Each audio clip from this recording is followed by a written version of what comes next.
नमो नमः मित्रों, आप लोगों को बिल्कुल पढ़ाई में हमें उम्मीद है कि आनंद आ रहा होगा। जो कि आपका हम मॉडल टेस्ट पेपर करा रहे हैं, उस क्रम में आज हम आपको शिशुपाल बधम का मॉडल टेस्ट पेपर कराएंगे, जिसे आप अच्छे से अभ्यास कर लें। आप कितने कर पा रहे हैं निश्चित कमेंट में दें। कुछ लोग हमें कमेंट में बताए हैं, हमें बहुत खुशी हुई। कुछ लोग 17 प्रश्न कर पा रहे हैं, कुछ लोग 15 किए हैं, लेकिन बहुत सारे लोग अपनी कमी को छिपाने का भी कोशिश कर रहे हैं। तो ऐसा मत करिए। निवेदन है कि मुझे जानकारी हो कि आप कितना कर पा रहे हो ना। पठतु संस्कृतम वर्धयतु संस्कृतम। संस्कृत पढ़ो, संस्कृत को बिल्कुल बढ़ाइए, पढ़ करके मेहनत करिए। इससे आपको अंदाजा लगेगा, हमें आइडिया लगेगा कि आपको और कितना मेहनत करना है। इस अभ्यास को पूरा करिए। जितना भी मैं मॉडल टेस्ट पेपर आपको करा रहा हूँ टीजीटी पीजीटी के दृष्टिकोण से, इसमें आप आलस मत करिएगा। अभ्यास जितना अधिक से अधिक कर लेंगे उतना आपके लिए अच्छा रहेगा। ये सब एक प्रमाणिक प्रश्न है। तो अधिकम से अधिकम फलम। तो माघ कृत शिशुपाल बधम के बारे में हम आज चर्चा करने चल रहे हैं।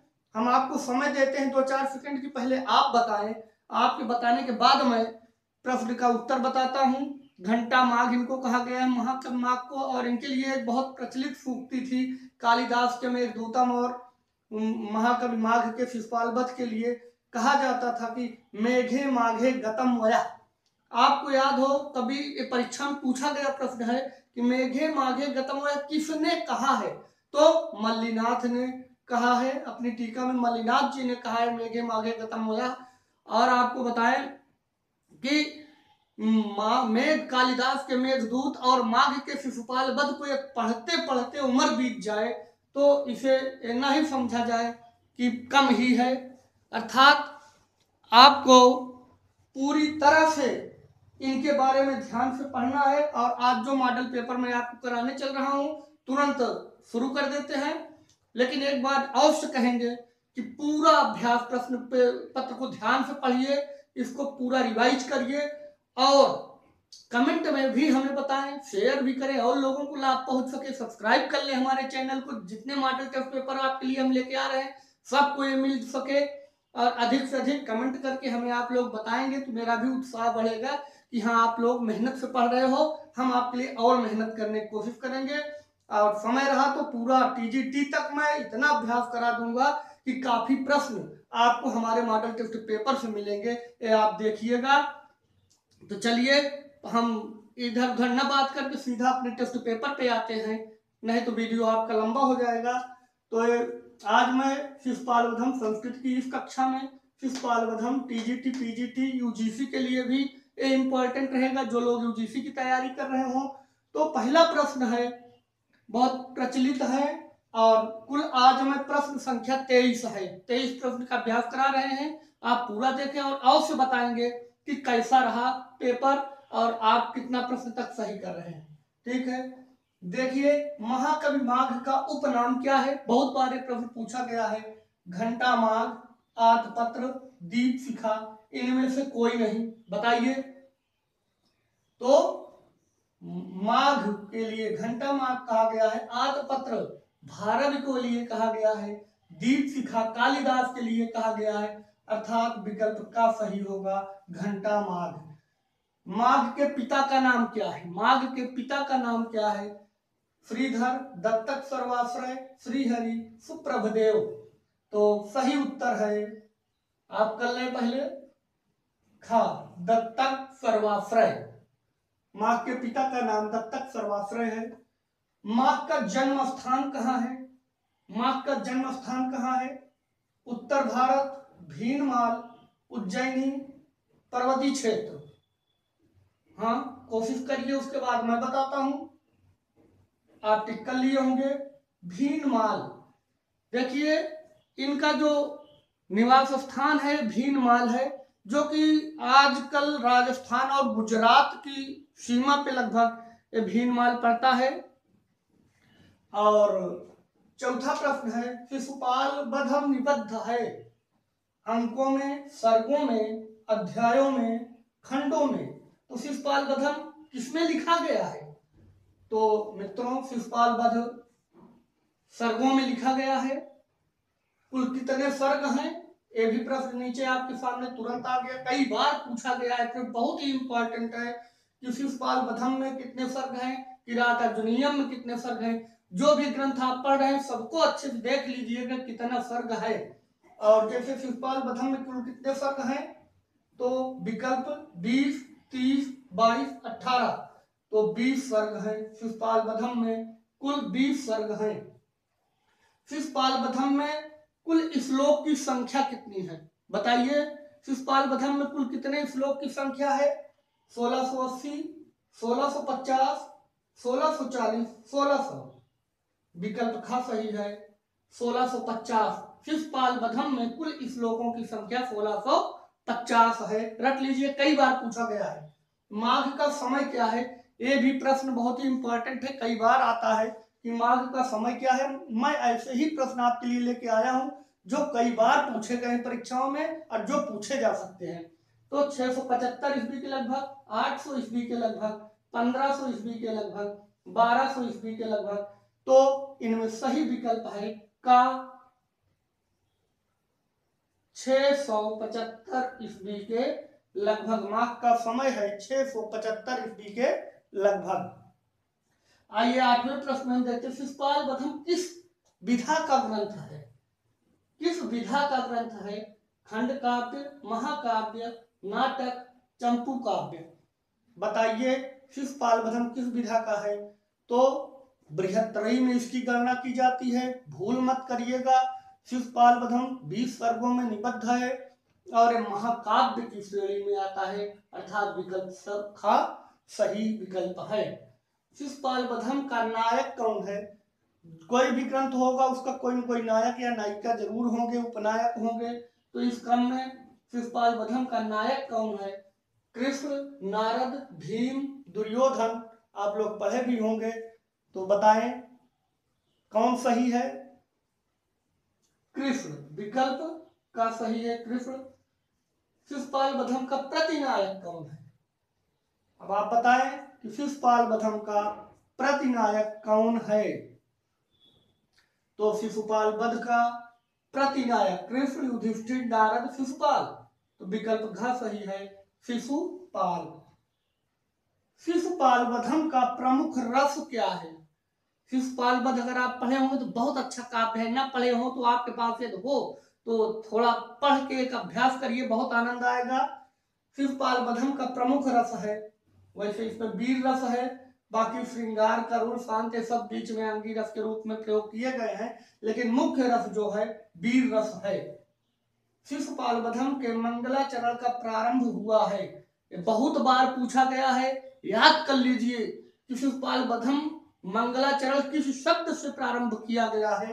तो शिशुपाल वध के मंगलाचरण आप बताइए, लक्ष्मी शब्द, श्री शब्द, सरस्वती शब्द, अस्थि शब्द से। तो विकल्प का सही है कि शिशुपाल वध का प्रारंभ लक्ष्मी शब्द से किया गया है, श्री शब्द से किया गया है। सारी क्षमा करिएगा, श्री शब्द से किया गया है, क्षमा करिएगा। ये 12वें प्रश्न में शिशुपाल वधम के मंगलाचरण का प्रारंभ हुआ है। हमें किरात अर्जुनीयम का याद आ गया, श्रिया कुरुणाम अधिपक्ष पालनेम, लेकिन वो श्री शब्द से किरात अर्जुनीयम का मंगलाचरण उधर था, लेकिन शिशुपाल वधम के मंगलाचरण का प्रारंभ हुआ है, विकल्प ख सही है। तो इस प्रकार से आप देख सकते हैं कि शिशु वधम के मंगलाचरण का प्रारंभ भी श्री शब्द से हुआ है। ध्यान से देखिएगा मित्रों, थोड़ा सा हमसे गलती हुई है, लक्ष्मी नहीं होगा, श्री शब्द से प्रारंभ हुआ है।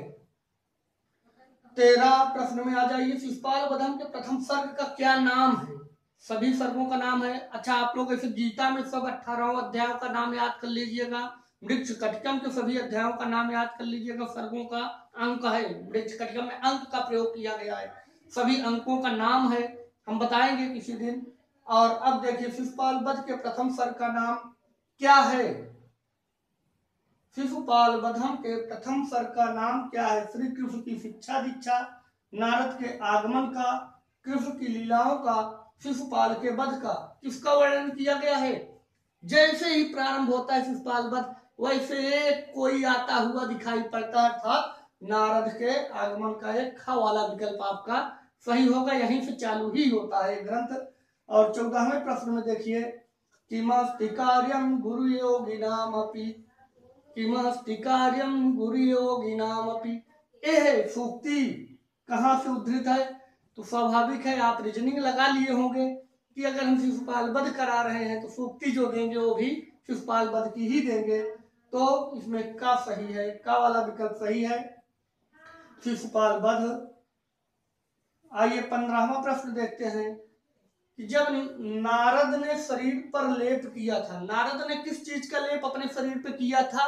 जब ऊपर से आते हुए नीचे बैठे हुए कृष्ण की मंडली लगी हुई थी और लोग सोच रहे थे कौन आ रहा है, कैसे आ रहा है, तो नारद जी ही आ रहे थे। लेकिन ये बताएं कि नारद ने शरीर पर किस चीज का लेप किया था, कपूर के चूर्ण का, केसर का, चंदन का, कोई नहीं। तो नारद जी ने, आप कर ले पहले तो हम कराएं, विकल्प का सही है, कपूर के चूर्ण का लेप किए थे। 16वें प्रश्न में देखिए, शिशुपाल वधम के मंगलाचरण में वर्णन है। शिशुपाल वधम के मंगलाचरण में इस 16वें प्रश्न में आप पहले कर लीजिए, कृष्ण का, दुर्योधन का, युधिष्ठिर का, रावण का। शिशुपाल वधम के मंगलाचरण में किस चीज का उल्लेख किया गया है, किसका उल्लेख किया गया, मंगलाचरण में किसकी स्तुति की गई है। तो कर लिए होंगे आप, विकल्प का सही है, कृष्ण की स्तुति की गई है। कृष्ण, शिशुपाल वधम के मंगलाचरण में कृष्ण का वर्णन किया गया है। 17वें प्रश्न में देखिए, शिशुपाल वधम के प्रथम सर्ग के श्लोक में कौन सा छंद है। आपको प्रथम सर्ग ही पढ़ना है, आपके जो पाठ्यक्रम में है वो प्रथम सर्ग ही केवल है। तो प्रथम सर्ग में कौन सा छंद है, किस छंद का प्रयोग किया गया है। आर्या, उपजाति, वंशस्थ, बसंत तिलका। चलिए आप पहले कर लीजिए, देखें या आप कर लेते हैं कि नहीं कर लेते हैं। कर लिए होंगे। वंशस्थ, वंशस्थ छंद का प्रयोग किया गया है। आइए, नारद ने शरीर पर क्या धारण किया था। नारद ने अपने शरीर पर क्या धारण किया था। कृष्ण मृग चर्म, पीले वस्त्र, वृक्षों की छाल या आभूषण। तो अगर आप पढ़े होंगे तो याद होगा, बताएं आप। का विकल्प सही है, कृष्ण मृग चर्म, कृष्ण मृग चर्म। नारद के हाथों में क्या स्थित थी, नारद क्या लेके चलते थे। करें, वीणा, तलवार, धनुष, गदा। आसान है, कर लेंगे। वीणा, नारद के हाथों में हमेशा वीणा रहती है। नारद के पिता का नाम क्या है, कभी कभी पूछा जाता है कि नारद के पिता का क्या नाम है, तो आप भूल मत करिएगा, नारद के पिता का नाम क्या है, बताएं। कृष्ण, विष्णु, शिव, ब्रह्मा। हाँ बोलिए, ब्रह्मा। नारद के पिता का नाम ब्रह्मा है। नारद किसका संदेश लेकर कृष्ण के पास आए हैं। नारद ऊपर से जो दिख रहे हैं आते हुए, वो किसका संदेश लेकर के आए हैं, बताएं आप। विष्णु का, इंद्र का, शंकर का, युधिष्ठिर का। नारद जी कृष्ण के पास किसका संदेश लेके आए हैं कि समय हो गया है, शिशुपाल के पाप का घड़ा भर चुका है, अब चलिए और उनको मारिए, आप उन्हीं के लिए अवतरित हुए हैं प्रभु। तो इंद्र ने यह संदेश भिजवाया था, क्योंकि इंद्र बहुत जल्दी डर जाते थे। तो यह संदेश इंद्र के द्वारा भेजा गया था। हिरण्यकशिप को किसने मारा, हिरण्यकशिप को किसने मारा था। हिरण्यकशिप को किसने मारा, कृष्ण ने, ब्रह्मा ने, नारद ने, विष्णु ने। आप बताएं, हिरण्यकशिप को किसने मारा, तो कृष्ण ने मारा था। शिशुपाल वधम के प्रथम सर्ग में कुल कितने श्लोक हैं। ये प्रश्न बहुत इंपॉर्टेंट है, बिल्कुल मत भूलिएगा कि शिशुपाल वधम के प्रथम सर्ग में कुल कितने श्लोक हैं। 78, 75, 76, 70। विकल्प खा सही है 75। तो इस प्रकार से ये बहुत ही इम्पोर्टेंट है, इसको आप लोग अच्छे से देख लीजिएगा, पूरा पढ़िएगा। और अंगी रस के रूप में इनमें बताए हैं कि वीर रस है तथा श्रृंगार हास्य आदि अंग रस के रूप में है। और ओज एवं इनमें शैली, ओज एवं माधुर्य गुण का प्रयोग किया गया है। अलंकारवादी शैली है इनके शिशुपाल वधम में। तो इस प्रकार से इस शिशुपाल वधम के हम कुल 23 प्रश्न आपको कराए हैं। अच्छा, एक प्रश्न और पूछा जा सकता था कि हिरण्यकशिपु दूसरे जन्म में कौन सा अवतार लेता है। तो हिरण्यकशिपु दूसरे अवतार में रावण का अवतार लेता है। और फिर ये हो गया, आप जानते हैं कि रावण को किसने मारा था, राम ने मारा था। पहले अवतार में उसका हिरण्यकश्यप का था, तो उसमें कृष्ण ने उसका संहार किया था। और जब वही रावण का अवतार लिया तो राम ने उसका वध किया था। और हम चाहते हैं कि आप लोग परीक्षा की इतनी अच्छी तैयारी करें कि आप सबका अच्छे से अच्छा अंक आए, इंटरव्यू में कम नंबर भी मिले तो भी आप लोग का सिलेक्शन हो जाए। धन्यवाद। कृपया पूरा वीडियो देखा करें और सब्सक्राइब कर लें, लाइक शेयर करें और कमेंट करके अवश्य मुझे बताएं कि आज के पेपर में आप लोग कितने प्रश्न कर पाए हो। धन्यवाद मित्रों।